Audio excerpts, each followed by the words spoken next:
puppies are making me go to another town in the boondocks again. I didn't think you'd keep me waiting in the rain for so long. Welcome to Greenwood. I'm the sheriff, George Woodman. Call me George. There's definitely something in this town.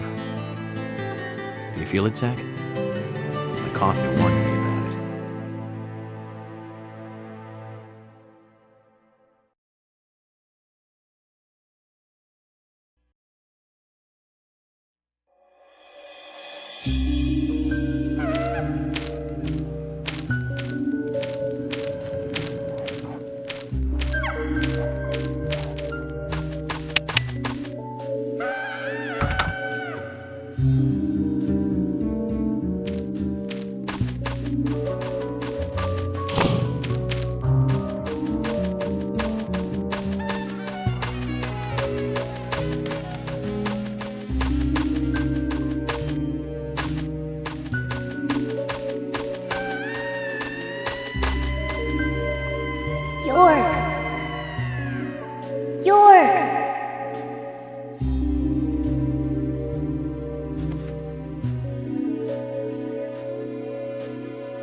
Don't breathe. Hold your breath. They can't see you if you hold your breath. Hurry. Like this. Cover your mouth.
Who are you?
Zach, the symbolism in my dreams continues to intensify. A forest of red trees, a carpet with red leaves, a strange doll, and twin angels. But that child is what bothers me the most. I swear I've seen him before. I just can't remember where.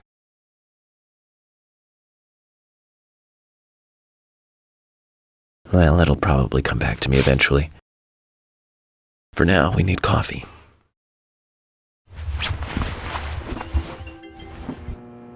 Let's head to the cafeteria, Zach. I hope they have some real coffee. I really need some coffee. Then we can head to the sheriff's office. There's a proper procedure for everything, right, Zach?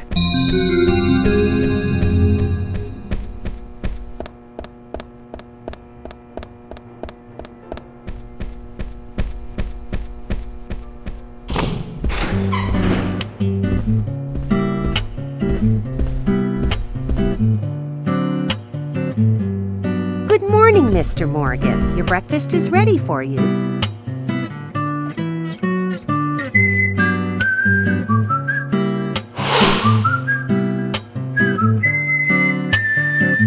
Thank you, Mrs. Polly Oxford. Just Polly is fine. Well then. Thank you, Polly. I'm starving.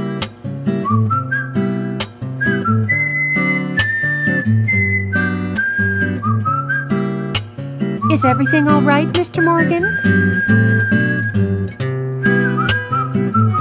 Yes, it's delicious, Polly. My compliments to the chef. I'm hoping my cooking will bring back repeat guests. Honestly, though, it's been a while since anyone has stayed here. I couldn't help but notice. Aside from you and me, there seems to be no other guests or workers around. What's that? The salt's in that white shaker there. Thank you. I was wondering if there were any other guests or workers here. Oh, no one else. My husband and I used to run this place, but he's in heaven now. You've been working here alone since then. Must be hard by yourself. Oh my, we're all out of pepper. I'm very sorry. It must be difficult to run a hotel by yourself. Well, yes, I suppose. I could just live on my pension. But I have to admit, running a hotel is kind of like a hobby of mine. That's nice. Polly, it might help to hear you better if you could sit a little closer. Oh my, Mr. Morgan, you're embarrassing me. So early in the day, too.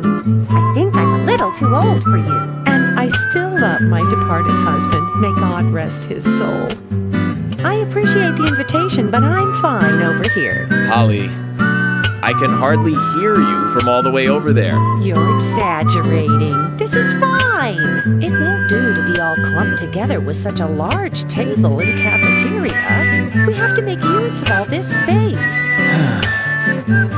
Now tell me, that wound on your face, what happened? Let's just say I had some trouble during the last case I was working on. I'm sure it'll heal. It's just a flesh wound. Oh my, well, there's no need to be the tough guy here. I want you to be able to relax here. I've prepared a special room for you. A famous rock star once stayed in the same room, you know. Really?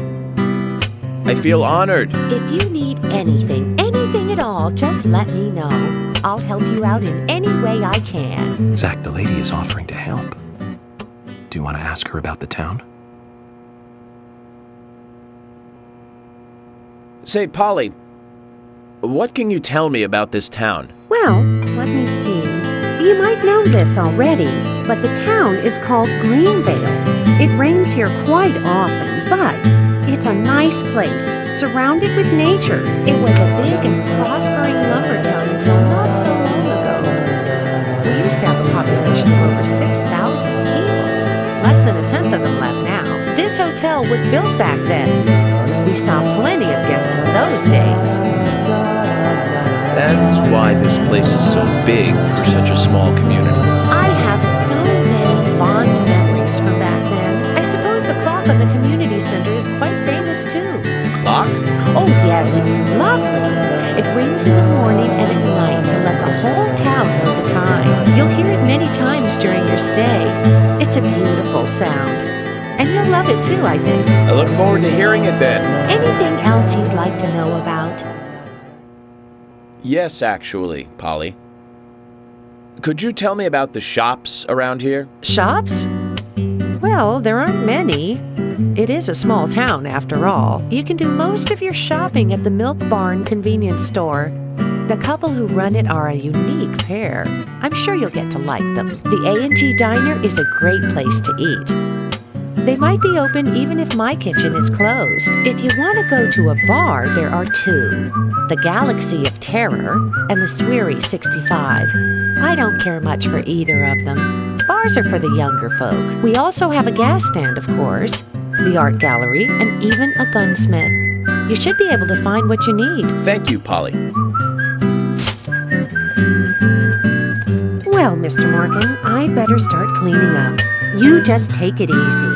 I'll bring your coffee out in a moment. Thank you, Polly. I have to warn you, though, I am very particular about my coffee. The very best you have, please. I understand. I'll be right back with it.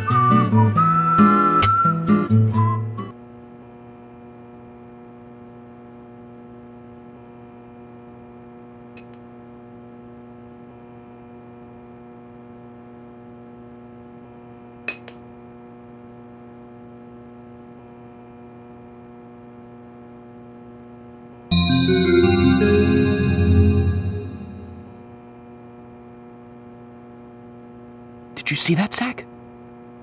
Clear as a crisp spring morning. F.K. in the coffee. I knew I could count on it. Never fails. Now then, let's get going.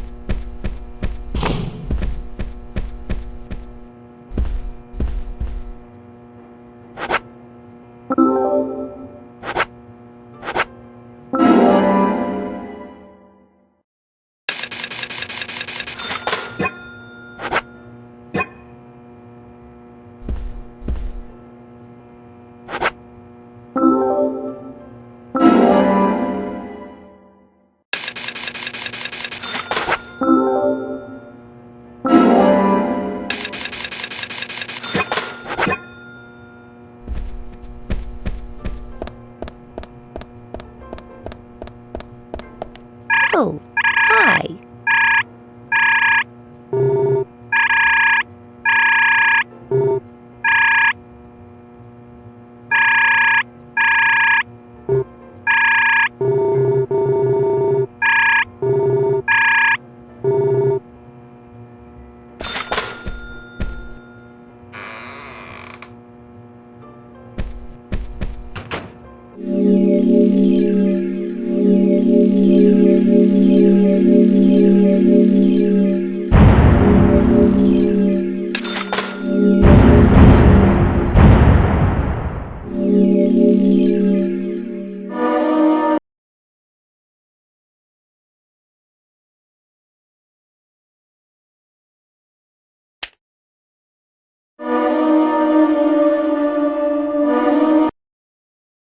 Previously during the investigation.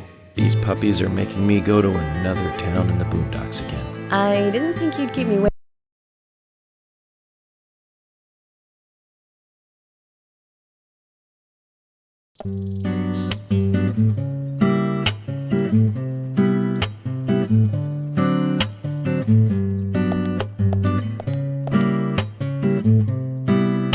A police car.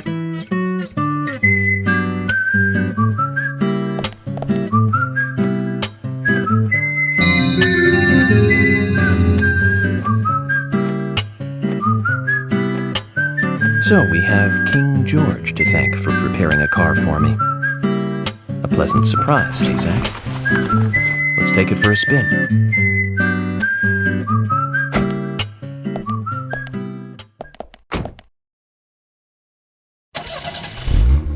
I have to tell you, Zach, this place simply amazes me. The keys were left on the front hood, and nobody stole the car. Values. This town has what the country needs. Values. Let's head over to the sheriff's department.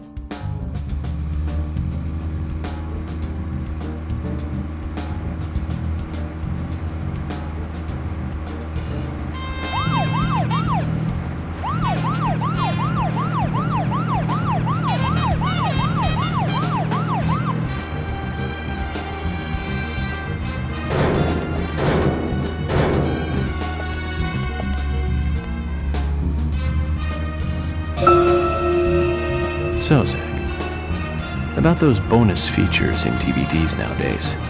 You know, the ones from the 80s have almost no bonus material. Even if they do, it's a trailer and the visual quality is pretty bad. Well, that visual quality is a good reminder of those days. So many new audio and visual appliances were coming out back then. Do you remember the first video deck we bought? We bought it to record one of the Star Wars movies on TV. And remember when that video store opened, we spent hours there, just trying to find a good movie to rent. There weren't that many to choose from back then. I remember renting some really bad ones after reading those back cover taglines. Hey, remember? Attack of the Killer Tomatoes, filmed in 1978.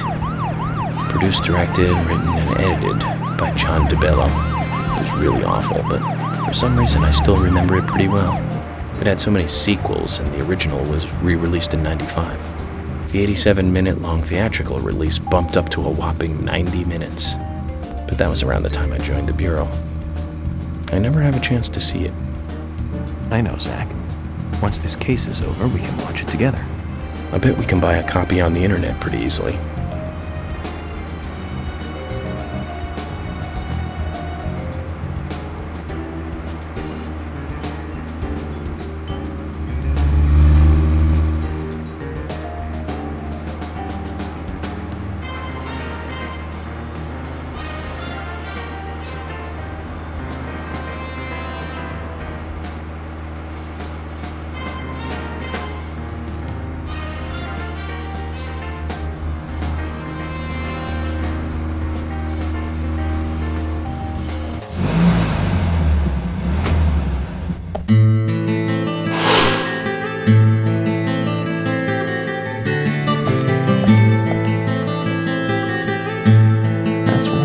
Building for such a small town.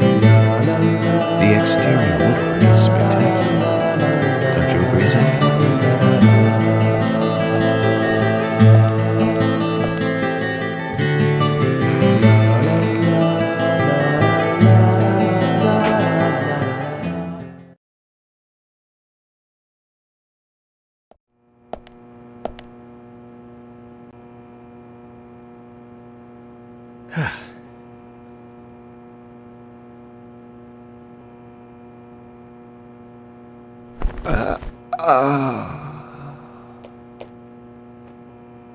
Agent York, we've been expecting you.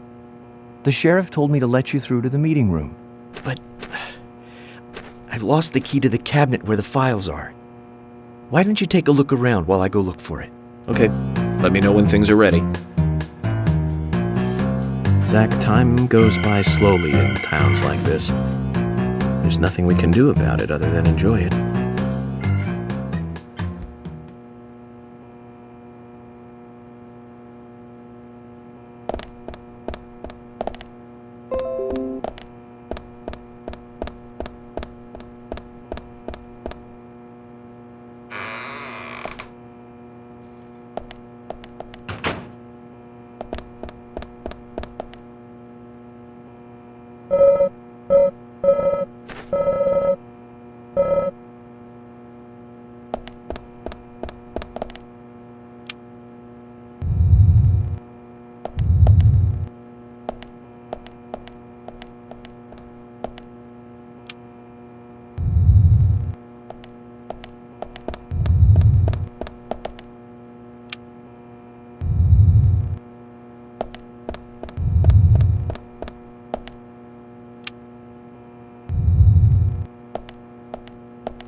found the key. I think so. Is this it?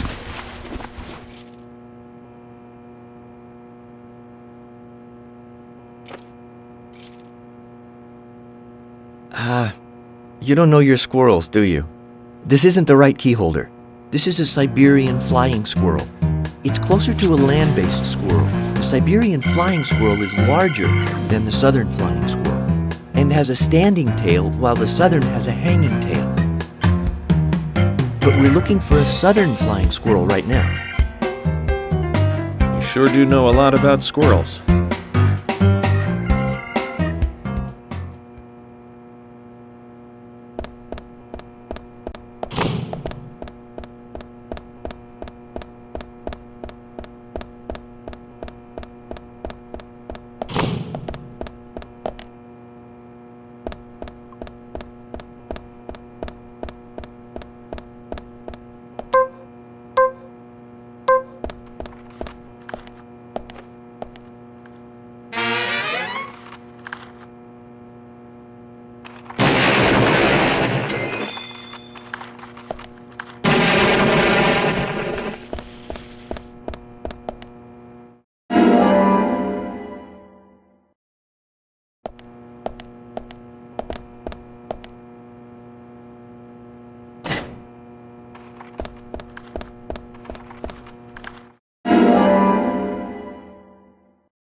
You found the key.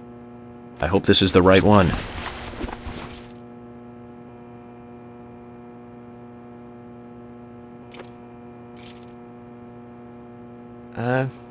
You found a Siberian chipmunk this time, have you? Sorry, wrong key. A Siberian chipmunk? This species lives in northern Japan on the island of Hokkaido. They're actually quite a popular pet. So it isn't even a squirrel. But we're looking for a southern flying squirrel right now.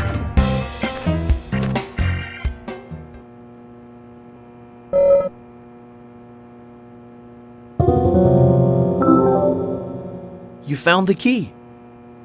That's the right one?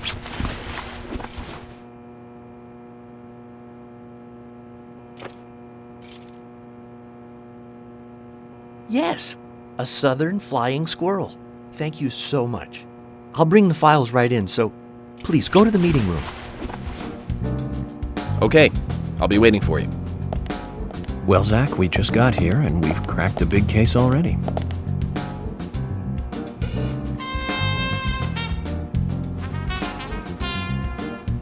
The victim's name was Anna Graham. Age 18, she just recently graduated from high school this year. Her dream was to move out to the city and become a model. But For the time being, she was working in the A&G diner here in town. She lived with her mother, Sally. Anna's father died in an accident in the lumber mill when she was a child. Her mother is unemployed and lives on the insurance money from her husband's accident. After all, it's a small town with a low cost of living. Financially, they seem to get by fine, and they led normal lives. A normal life is exactly what a curious teenager doesn't want. It's all starting to make sense, Zach.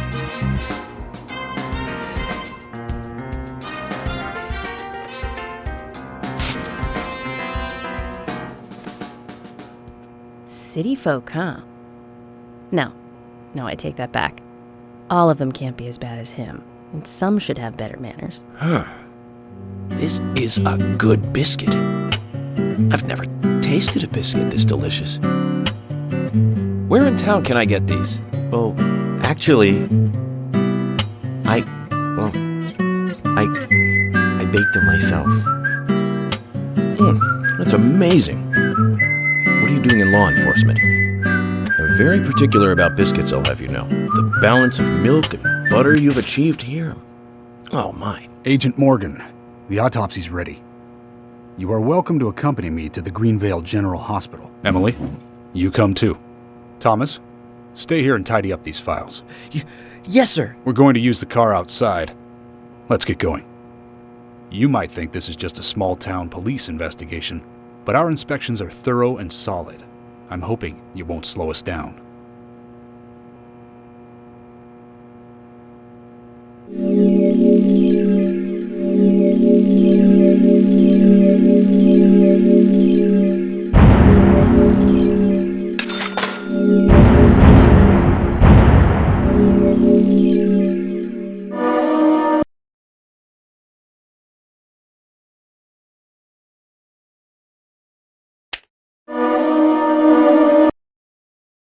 Previously during the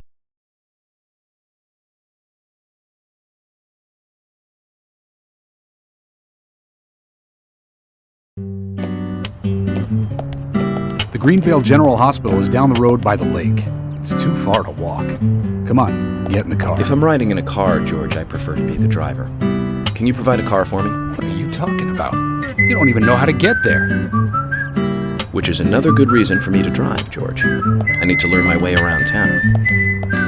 Oh, man. Very well. Then I'll ride with you. I want to keep an eye on you. Fair enough. Just one thing, Agent Morgan. Your involvement in this case is limited. That means you don't have to learn your way around town.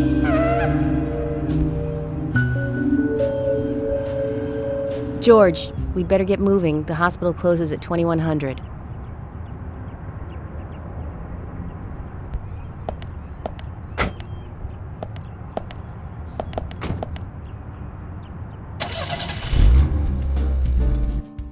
Agent Morgan, get us there quickly, but drive within the speed limit. Just because you have a badge doesn't mean you can drive like a maniac. George, what are you, his mother? We just need to get the autopsy results. Agent York isn't accustomed to the town yet. Give him a little slack.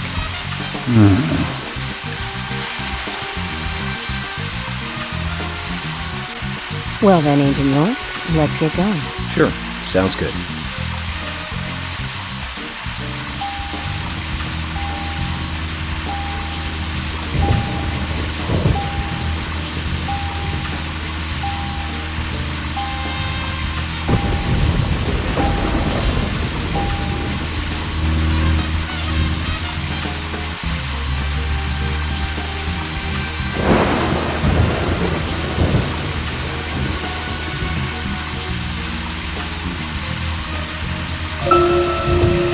Agent Morgan, I can't help noticing you prefer to work alone. Most of the time, yes. Don't you get lonely, flying all over the country alone? I must say I've never felt lonely. Are you married? Unfortunately, relationships and I are fleeting strangers.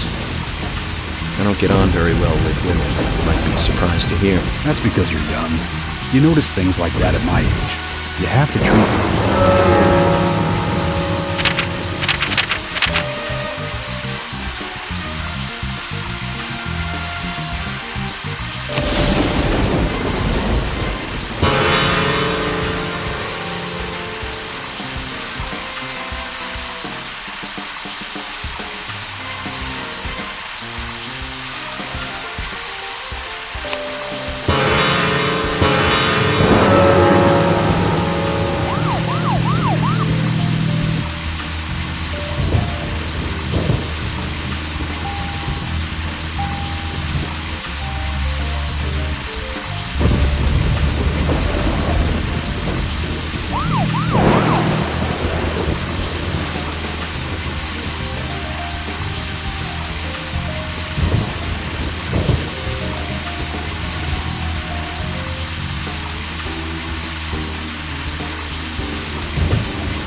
Well, we're in the middle of a homicide investigation.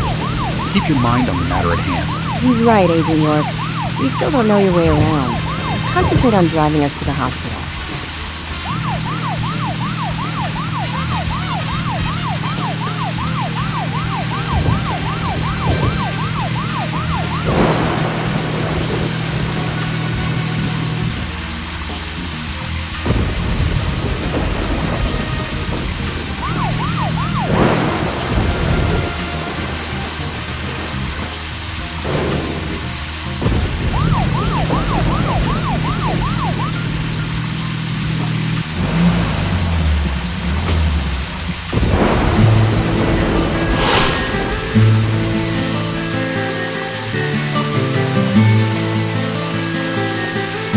Pretty big hospital. Guess they wanted to be ready for town-wide food poisoning? No, it's another leftover from the town's prosperous slumber days. Hard to imagine now, though, isn't it? My mother always talked about how energetic this town used to be. Almost like a gold rush, she used to say.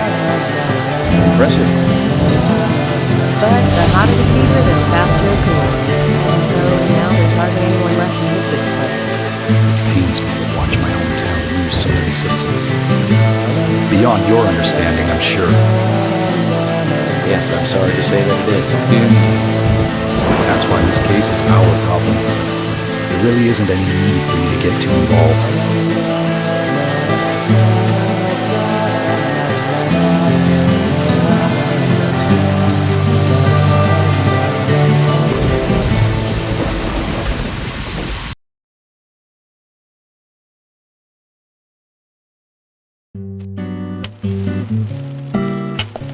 Hi, Fiona. Hello, Agent York. We've come for the results of the autopsy. Is Usha around? Hello, Sheriff.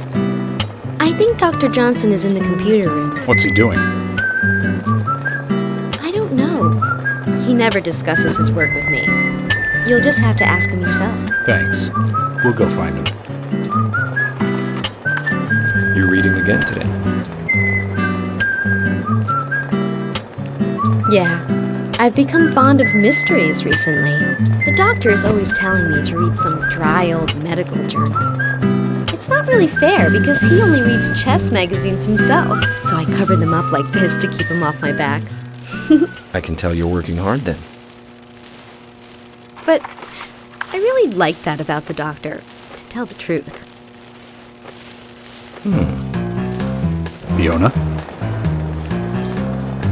Oh, I'm sorry. I just got a little... Don't worry. Such feelings are nothing to be ashamed about. I hope things work out for you. Thank you, Agent York.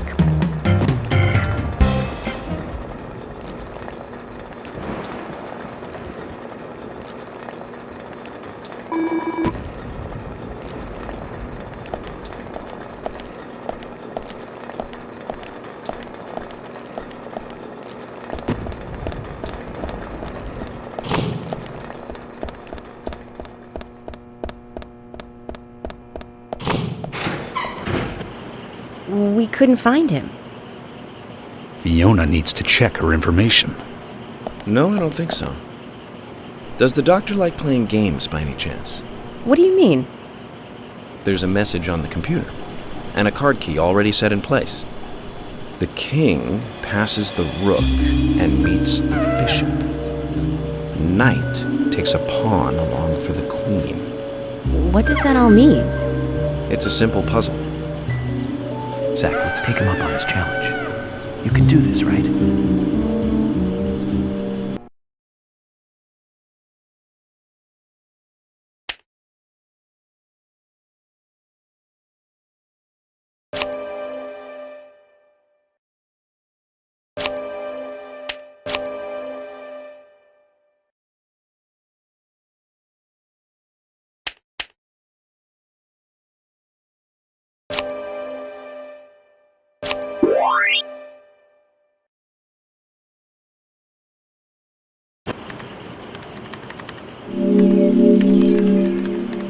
The doctor awaits below with the deceased. Another code? But there's nowhere to insert a password. More games. I'm going to get Fiona to call Usha up here right now. No need, George. The message appeared with the card key. It's telling us where to use it. This is not the time to be joking around, Agent Morgan. Dr. Usha is below with the deceased. With Anna. Below being underground, I take it. Simple. Simple. Then it's time to meet the mischievous architect of this little game. Nah.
Usha, sorry to keep you waiting. Ah, you made it. Let's get started, shall we?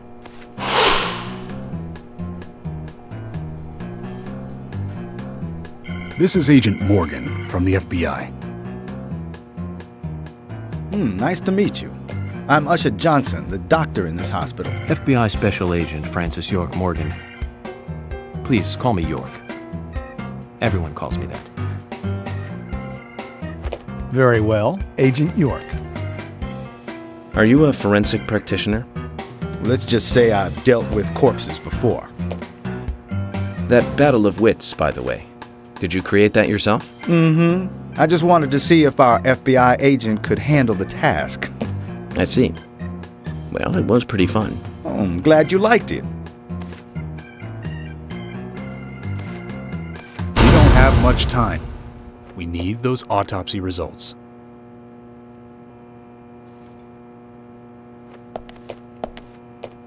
Next time, try challenging us without obstructing an investigation. You've angered the monarch.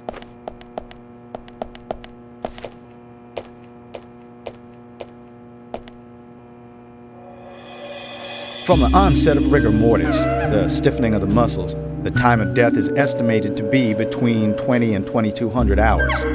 That's still quite early for such a crime to take place. Note that there are 2 exterior wounds, pressure marks around the neck, and a long cut running from chest to abdomen. Blood marks on her right hand tell us she was gripping something round in her right hand.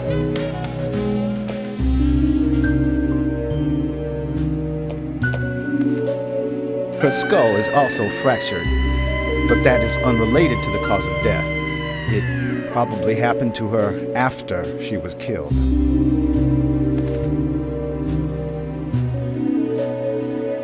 Now, I first thought death by suffocation, due to the marks on her neck. But after further investigation, I now have a different conclusion. The direct cause of death was loss of blood from the wound.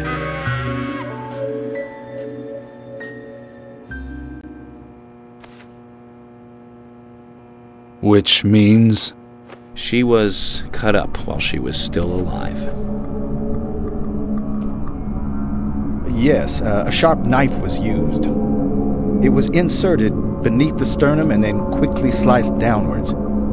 The excessive loss of blood from her internal organs is what actually killed her.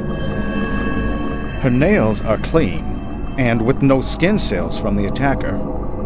She also doesn't appear to have been bound nor badly beaten. She was apparently killed without resistance. The most tragic thing, however, was that she was unable to speak her story to anyone who could hear her cries.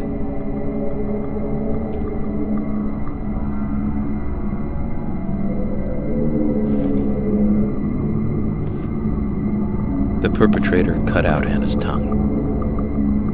Well, I believe she was drugged first to phase her consciousness, and then the killer killed her.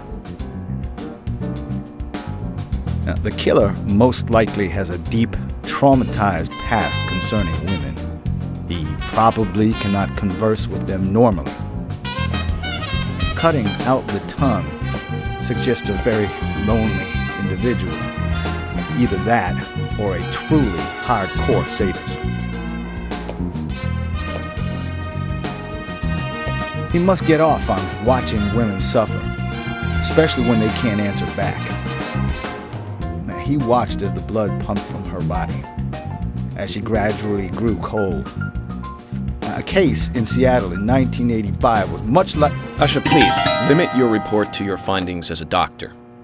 Criminal profiling is my job.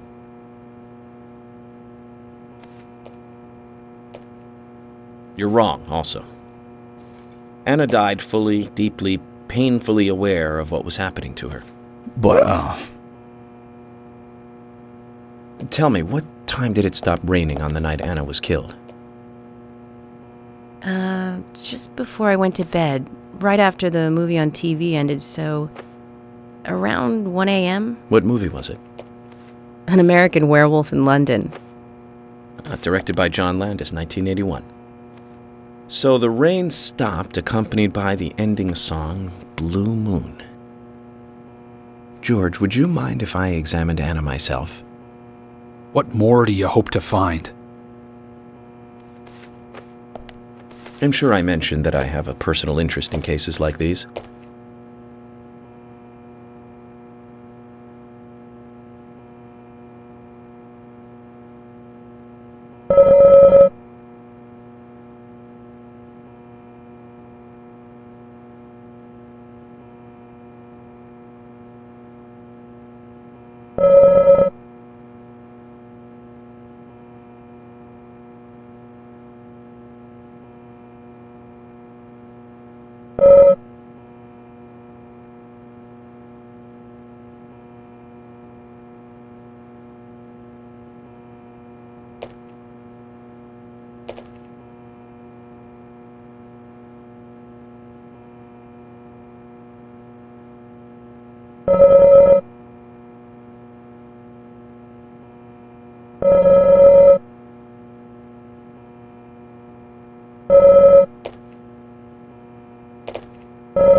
From her lack of resistance, I'd say that Anna's injuries happened very quickly. Unable to speak, she was then left to cry herself to death. Zach, it's all starting to come together. The perpetrator stayed with her for at least 2 hours until it stopped raining. At the estimated time of her death, it was still raining, but you can still see tear marks on her cheeks. That means she was killed under a roof somewhere. She was then carried into the woods after it stopped raining. There's one other thing. Her tongue was removed with a very blunt knife. In fact, it's more likely it was simply chopped off. Asha, are you a passionate man? Well, not particularly, but I am man enough should the moment call for it. George, how about you? I'm very passionate. Yes. Especially when it comes to women. But I don't see what that has to do with anything.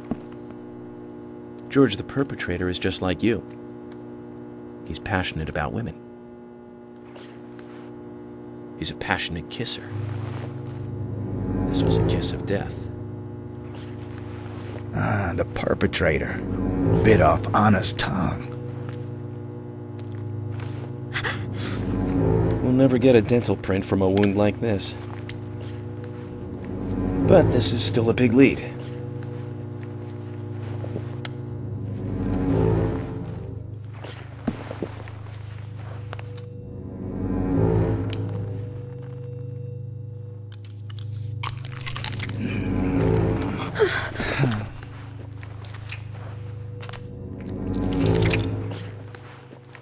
Jackpot, Zach.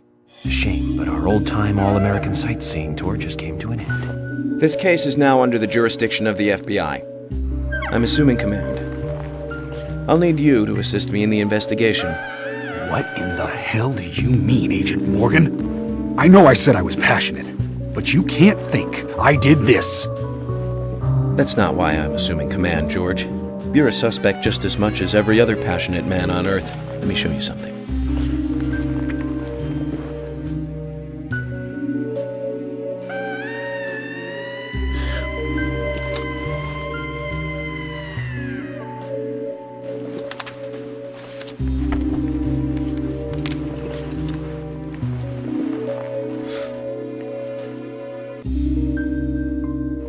There you go.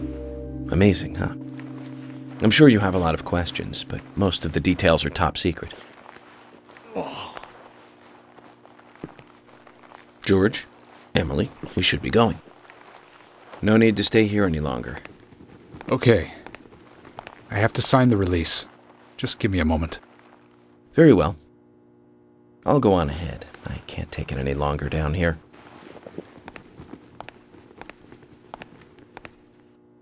Bishop takes queen. His rook takes your queen. Then your knight takes rook. And checkmate. Huh?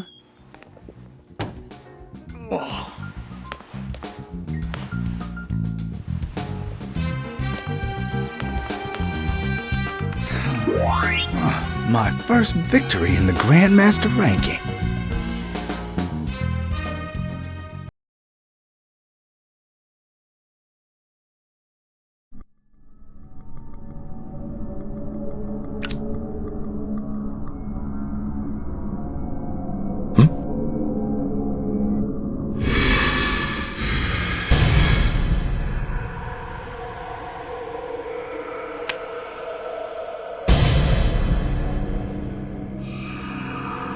Zach, they're here.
Here! Over here!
Agent Morgan, if you're so desperate, then why not smoke two at once?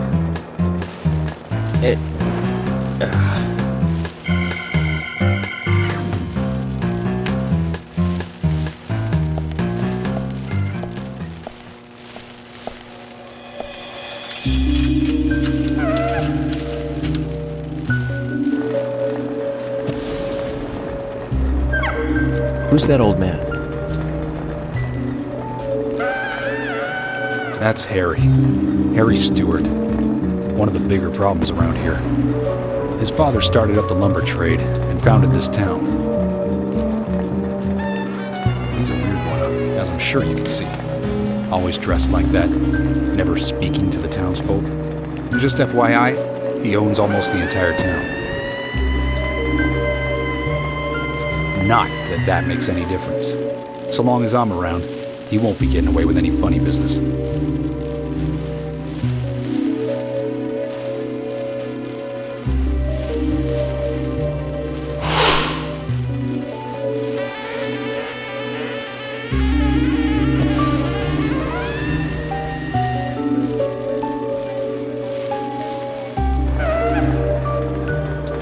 Mr. Francis York Morgan, haste won't lead you to what you seek. Keep your eyes focused on your footing as we speak.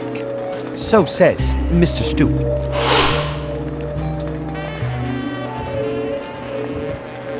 Nice to meet you too. How did you know my name?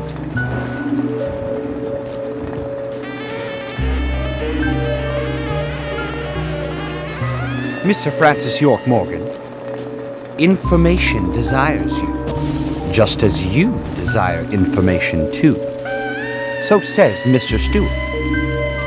Harry, stop trying to get in our way. Keep this up, and even you'll have to answer to the law.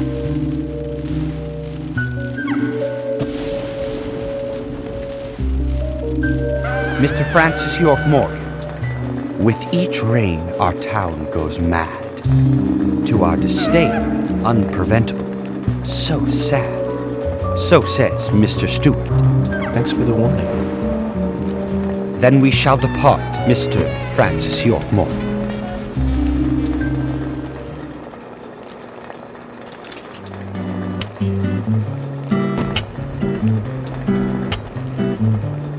That's how he always is.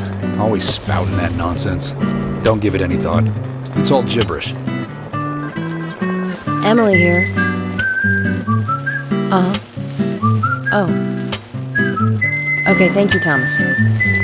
Agent York, we've contacted the first witnesses to the crime scene. You can interview them where they found the dead body. Excellent. I was just about to ask if you could take me there.